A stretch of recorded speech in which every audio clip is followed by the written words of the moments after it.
นี่อาหารเด็ดๆเนี่ยเดินได้ปลายมันคึกเยอะมั้งไปจ่องเด้แล้วก็ต้มอุ้ย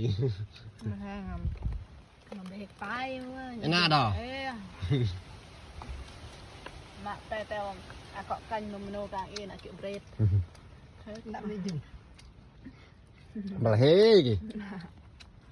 น้อยสึ่งเฮ้น้อยจังปลาเฮ้ตียอแล้วดูอย่างนี้กลางไปเลย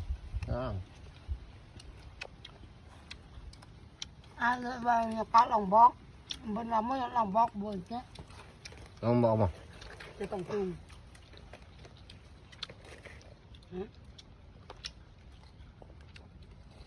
ตกง่ายสิเลยเมนูแล้วมั้งจะยูรามอันนี้เด็ด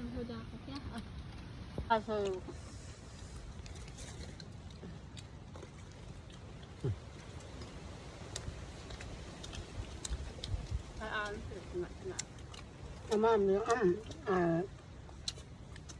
lúa cái chị chéo bút xài chút chút khác cho nó im hụt này nghe xin này rồi xong rồi rồi đóสุดยอดเนาะมาแล้วทุกคนมากินข้าวนี่โอ้โหสุดยอดเลยมากินแซ่บๆเนาะนี่แบบบ้านเฮาเลยแหละนี่